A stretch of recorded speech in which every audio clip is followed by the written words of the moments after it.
I'm Gab. He's not Jules, as you may have noticed. He's Stewart Robson. Jules is off celebrating, no doubt. Paris Saint-Germain in the quarterfinals of the Champions League. It's grey skies over West London, but we don't care because we have our Champions League quarterfinalists. I don't think there's too many surprises necessarily in terms of the outcomes of who went through, other than Bayer Leverkusen's debacle, which we'll be getting to a lot. Not exactly an upset, them getting knocked out by Bayern München. But I want to start with Atletico Madrid and Real Madrid. Yep. Obviously a derby. Obviously it was going to be tense. So the first leg was tense. Real Madrid go through on penalties. I want to just initially hit you on the fact that Conor Gallagher's goal, I think it was 27 seconds, just totally took the steam out of the game, because I felt by that point, 2-2 on aggregate, no more of this away goals nonsense. Mm-hmm. And so all of a sudden, nobody wants to make a mistake. Everything gets tight. I could kind of see it going to penalties even from there. Yeah, the game, I have to say, after the first couple of minutes was fairly dull because Real Madrid played at too slow a tempo. Atletico Madrid got players behind the ball. They still counter-attacked quite well. But it was obvious to me, as it was to you, that it was going to go to extra time and then to penalties. It seems to me, Robbo, that right now, Real Madrid, because, and Jules and I have been saying this all year, this is a badly constructed squad.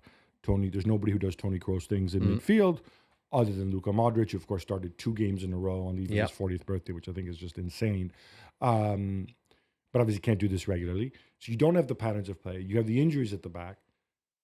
So inevitably in big teams, Real Madrid are going to become more risk averse. And the game plan is basically going to be, let's wait for Mbappe or Vini or Bellingham to do something spectacular. Pull a rabbit out of the hat, or maybe a Valverde rocket from 40 yards. And that's the game plan. Am I being unkind to Ancelotti? No, because I'm never unkind to Ancelotti. No, but there doesn't seem to be patterns of play. There doesn't seem to be a specific way they're going to get the ball from back to front.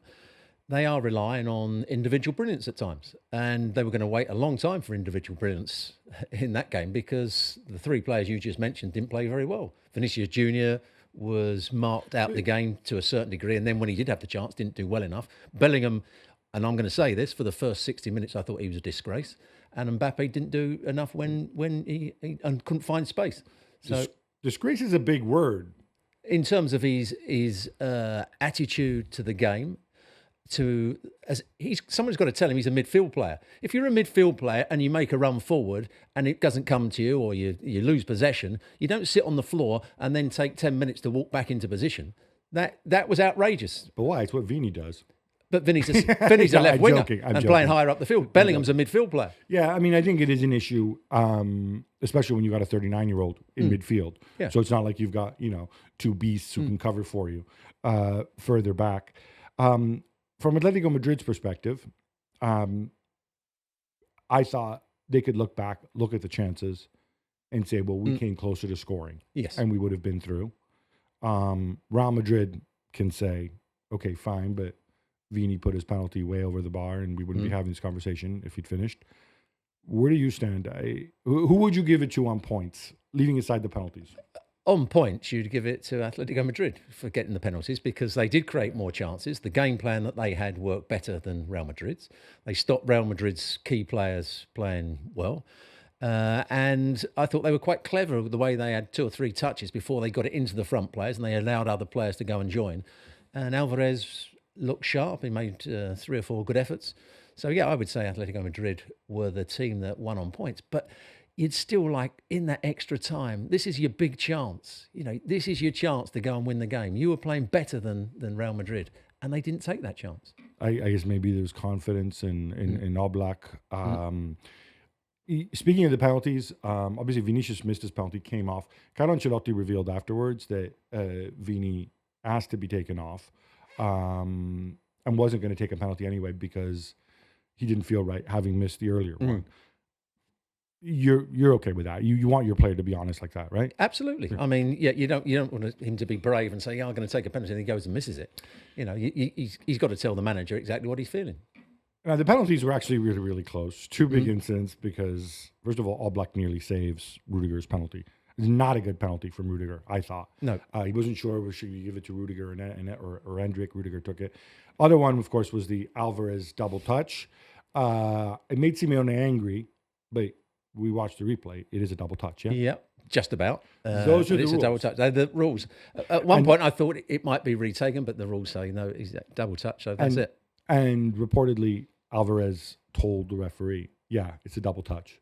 So that's it. So the spider, Julian Alvarez, goes up to take the penalty, and he slips.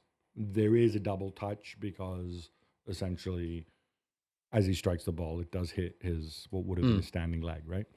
Can you explain to me just from a technical perspective? I mean, there's so many different ways to approach penalties, right? But if you were teaching that, well, how do you end up slipping on the penalty? You're not the first guy to do it. I'm not having a go at him. Is it a risk of the job in the way you take the penalty? Should you be taking it differently? Or? It doesn't matter about penalty. Any shot. If you photograph somebody just as they're about to kick the ball, quite often they come from an angle, from almost a 45-degree angle, and their body will be on a 45-degree angle as well as they're striking the ball. Well, there's every possibility with the standing foot, if you don't get the studs don't grip, then you're going to slip into the ball. That's just the way your body is shaped, and that is a risk you take. If you run straighter at the ball and you hit through the back of the ball, you'll see that the standing, and he did it on 2 or 3 shots that he had on goal. That it was the great footage where his standing foot is way off the ground, but he's hitting the ball, and his standing foot is way off the ground eventually. I think most people would understand why that happens during a game because it's dynamic. You only have a second, but when you're taking a penalty, you have all the time in the world. Right? But we even see players, some people just walk up and take and hit it, right? But it's the angle of approach. And the reason they come on an angle is so that they can think they can either pass it into one corner or wrap their foot round it. Because if you run too straight, you can't wrap your foot around it and you can't go the other way. So people come on an angle so they can then pass it into one corner or wrap their foot round it and go into the near post. But the risk is that your standing foot slides into the ball. Right. It doesn't happen very often, but we do see it happen. And I'm always penalties are so valuable in a game. And Alvarez is so good. I was just wondering. People may wonder why that can happen. Why he doesn't take the penalty in a different way. It happen once every 50 times, but it can happen. I want to ask you about. Diego Simeone was angry about that, saying that nobody noticed it in real time. Why should VAR get involved? Why should VAR get involved? Well, if the goalkeeper was standing slightly off the line, VAR gets involved. Because as a football fan, do you want VAR to get involved in this? Do you think these rules are necessary? It's a double touch. I mean, it was a slight double touch, so he's very, very unlucky. But if they're the rules and the VAR can see it, that's what the VAR is there to do. So I've got no problems with that. I want to go back to a couple Real Madrid related things, right? I didn't want to be unkind. Maybe I was being unkind to Ancelotti, but that whole sort of approach of not really having patterns of play, in part because you don't have a playmaker you can play all the time, given Luka Modric's limitations at this age, in part because you don't have that solid defense.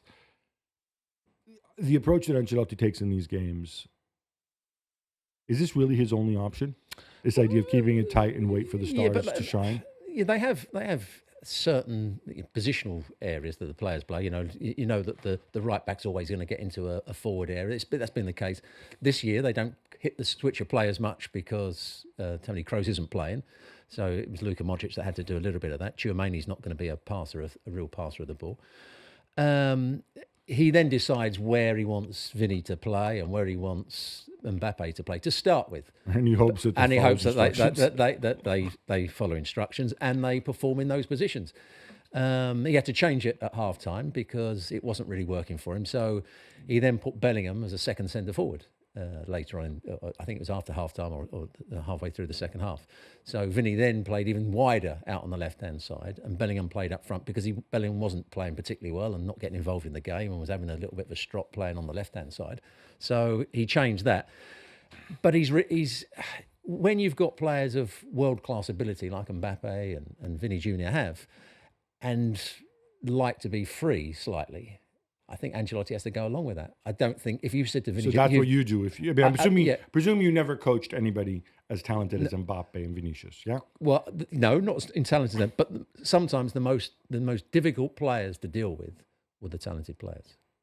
And so do you understand? I mean, Well, I would imagine that if you had time to work with these players on the training pitch, if you weren't playing every 3 days, you could probably find a better balance in terms of, I mean, because they had it last year, right? You They could. had Kroos. You could. And you could maybe even take more chances and be more progressive if you had more faith in your back four. Right? I don't think that's a problem. I don't think he's worried about his back four, and it's just the pace in which they play at times when they're passing. I don't think that's fear. That's just they're not playing with enough forward momentum. But you do that because you're more deliberate in the way you move, right? No? Or the players in those areas aren't making the right runs for you, or there's not the threat. You know, there's been Real Madrid games this season where it's crying out for the ball to be played over the top. You've got somebody with great pace, but you need that player to threaten the back, not keep coming short. Right. And it's not something you can work on in training because you don't have enough training sessions. Well, you can work on it in training, but it again depends on the players who are playing in those positions and what you do if they don't. If Vinicius Jr. doesn't make the right runs, and if Mbappe, you keep saying running behind, and Mbappe keeps coming short, at what point do you say, "Sorry, I'm leaving you out the side"? See, but this is an age-old issue for me, right? And why I think it's actually really hard to be a coach. And if you bring in a coach who has, you know, a very distinct way of playing and has the patterns of play and whatever, I mean, you know, think of Pep, you know, at his peak. You can make a point about Jurgen Klopp, Xabi Alonso, and so on. I kind of feel like they have to get all their concepts across in preseason and do it very quickly and succinctly. Yes. Because during the year, despite the fact that we pay these guys so much money, and Ancelotti's complained to me about this before, there's 3 international breaks in the fall where they go away for 2 weeks. And then you're playing every 3 days in the spring if you don't get knocked out earlier. You just don't have training sessions where you can actually work on anything. Not enough training sessions. So every bit of the training session has to be effective. You have to so you don't get the value of having these great visionary coaches to the same degree. No, not as much as because they're playing too many games. There's, as you say, they're going on international breaks. But I go back to, say, Ronaldo at Juventus. We talk about coaches stuck with a player that's a great talent. Andrea Pirlo went there with certain ideas of how he wanted to coach. But he could never get his ideas across because he had one player that no matter what he was told to do, did something else. And so Andrea Pirlo said, I can't do what I want to do. I think to some degree that's kind of been an issue for a lot of guys. Speaking of players who don't necessarily do what the coach wants them to do, you had a go at Jude Bellingham earlier. You called his 60 minutes a disgrace. Yeah, in terms of how I see, in terms of attitude. First of all, he didn't play very well for 60 minutes. He didn't play very well at the weekend. And quite often, and I was watching him very, very closely, he had the ball pinched off him. He was second to the knockdown. All the things that were making Atletico Madrid the better side in those early stages, he was a problem. He was losing all the knockdowns. He was being caught on the ball. The game was being played around him. And then when he made a forward run and the ball didn't quite go, or he got knocked to the ground, he spent, the one thing you used to say as a coach, or when I was told as a player, get your rest back in your position.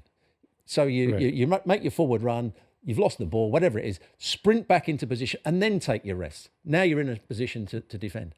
Jude Bellingham, whenever the camera went to him and whenever I was watching him, would go down on the ground, take an age to get up and just walk back into position. He's a midfield player. A midfield player can't afford to do that. A centre forward can, but a midfield player, as he was for the first 60, 70 minutes, has to get back into position. So I've made this point before that, there's no Kroos, but maybe your answer in midfield, and not necessarily where he played on the left, but in central midfield, might be Jude Bellingham. It's the position he's played for the first 3-4 years of his career. Yeah. He had a tremendous season playing as a virtual center forward last year. He can certainly do that. But I thought one of the things Ancelotti might want to do was try to get through to him and say, listen, we're in this situation right now. Camavinga is injured, he's in and out. Modric is old. Tchouaméni I need at the back. you're my best midfielder. You play this position. Go back to doing that. Be the physical, all-action guy that you were before. As he was in the last 20 minutes of extra time, where he started to play well. But he's not doing that. No. So is it on Ancelotti for not pushing him more? Is it on... I mean, I don't understand. Can you explain why Bellingham doesn't want to do it? Surely he would prefer playing there than playing out on the left wing. Well, Bellingham got so much joy last year scoring goals. Now he thinks he wants... Is it as simple as that? He wants the stats. I want to score goals. I want to be a provider. Do we know this? I mean, is it as simple? But that's how I think... That's how he comes across. That's how he's coming across. Because he now thinks he's a player that makes forward runs but doesn't have to recover. But, all right, so I wonder about that. When you're working with players in the squad, and there's... I don't want to say Mbappe and Vinicius are much better players than Bellingham, because I don't think that's true. But clearly they're higher paid players. They get more hype. They get more attention. They get more privileges. Is this a thing in the squad? Does Bellingham... Because I would have thought Bellingham, and a lot of people know him, say he's an intelligent guy, will look at it and say, all right, I'm at a club that values a certain type of superstar. They've spent a ton of money on Mbappe's salary. Vinicius, we saw him with the Ballon d'Or, whatever. He's adored. Those guys are getting priority over me. Yeah. So am I willing to go and, put on my hard hat and do the hard graft so they can shine or not? And I would think, if I were coming to a rational conclusion, I would say, like, yes, I am willing to be anonymous in midfield and do all this stuff that allows them to shine because I want to win another Champions League, and I'm young, and I can outlast them, and it's what's best for the team, and it's what I'm paid to do. Did you see what I'm saying? Is that message not getting through to him? I don't think it is, because, and I disagree when you say anonymous. If you're the central midfield player that gets forward and gets back, and you are a proper central midfield that passes the ball in the right times, and you do your defensive work, you become the most important player on the field. The central midfield player is the most important player. So, but does he not want that? I don't think he wants that, because he wants at the moment, because he had so much glory last year and scored all the goals and gets all the assists. That's a much easier thing to do when you don't have to recover, or he's not recovering at any sort of pace. He looked as though he was unfit for that first 60 minutes, but he obviously wasn't, because in the last period of the game, he started running around and doing all the things that I expected him to do for the first 60 minutes. So, yeah, I don't know what's going through his mind at the moment. All right, I want to wrap it on Simeone. 14 seasons at Atletico Madrid, obviously part of the furniture and so on. Delivered titles to Real Madrid, delivered Champions League, to Atletico Madrid, delivered Champions League. I still look at this somehow, and there's a lot of things in his approach that don't always make sense to me, like when he changes things around. Like I would have thought Javi Galán would have started this game, but he didn't. Is there a point? I mean, do you see any signs of him wanting to do something else, or maybe getting stale, or should the club be thinking about every so often treading water, or is that just nonsense because they could win the title this year? They could win La Liga this year anyway. I've been doing La Liga for 3 years, and there's been periods in that where you think, the team is stale, the tactics are too negative, things look as though they're not going their way, and then suddenly, as you just said, they're challenging for the title. Yeah. They put Real Madrid under big pressure in the Champions League. So if they got somebody else, I don't think they'd be as good. There's a sort of mentality at the club. There's the players like him. I think the crowd love him. I still think he can develop his tactics, but at the moment, and he's tried to do that because it's the four striker rotation. His use of Giuliano, his son, I think has been devastating. He's had different innovations, his substitutions. I asked you the question. My view is, I think he's a sign of what you can do when you have time and you have confidence, and obviously a lot of ability to coach at a high level. And I see no reason why they should even entertain the thought of moving on, or he should entertain the thought of moving on after 14 years. No, you're absolutely right.